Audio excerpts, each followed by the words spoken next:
ደስ የሚያሳይ ነገር ልንገራችሁ። ቤተክርስቲያን ውስጥ በየቀኑ እየሄድን ለቀን አንዴ ቢሆን መሳለም አለብን። አባቶቻችን በአብነት ትምህርት ቤት ባህል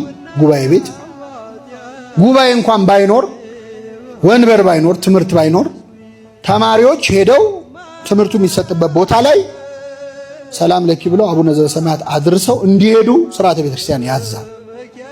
ይሄ የሆነበት ምክንያት ምንድነው?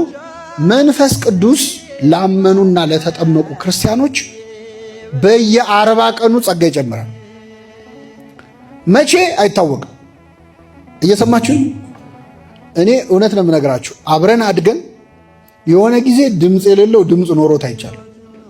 እየሰማችሁ ሲማር ትምህርት የማይገባው የሆነ ሰዓት እሳት ሆኖ ነው። ምን ሆኖ ነው የሚያስብል ለውጥ ይታያል። የሆነ ጊዜ የሆነ ሰው ድክመት ተቀይሮ በኃይል ተተክቶ ለምንድን ነው? መንፈስ ቅዱስ ደጅ ለሚጠኑ ሰዎች ሁልጊዜ ጸጋውን ምን ይላል? ይጨምራል። ስለዚህ በምንም ምክንያት የፈለገ በኃጢአት ውስጥ ብንሆን ሰው ሲታመም ከሆስፒታል አይቀርም አይደለም? ይቀራል። አይ በቃ ታመምማ ሆስፒታል አልሄድም ምን ይባላል? እስቲ ሆስፒታል እንዴት ይላል? አይባልም። ስትታመም ነው የፈለገ ብንረክስ ቤተክርስቲያን ደጅ ገብተን ሳንሳለም መዋል የለብን። ከ40 ቀን አንዱ ቀን ነው ያቀ ይደርሰናል። ሀብተ መንፈስ ቅዱስ ይታደለናል፣ ይጨመርልናል። ከዚህ በፊት ያልሰሩ ቅድም ያልናቸው ሪሞቱ ላይ ያሉ እንትኖች ከኛ ማንነት ውስጥ ያልተጠቀምንባቸው አቅሞቻችን ይወጣሉ። ጸጋ መንፈስ ቅዱስ ይጨመራል። ዕለት ዕለት በቤቴ መግቢያ የሚተጋ የደጄንም መድረክ የሚጠብቅ ይላል እኔን ያገኘ በረከት ያገኛል።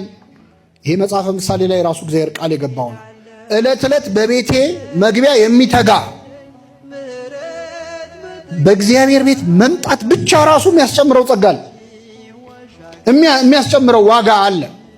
እንዴት እድለኞች ናቸው 24 ሰዓት ቤተክርስቲያን የሚሉ ሰዎች አሉ። በተለይ እኔ በጣም እቀናባቸው የአእምሮ ህመምተኞች ወይ በሆነ ችግር ምክንያት ከእግዚአብሔር ቤት ይበቃሉ። ታውቃላችሁ፣ ሳይታሰብ ይበቃሉ፣ ቅድስና ደረጃ ይደርሳል። ከመላእክቱ ጋር አብሮ እንደመኖር ስለሆነ ማለት ነው።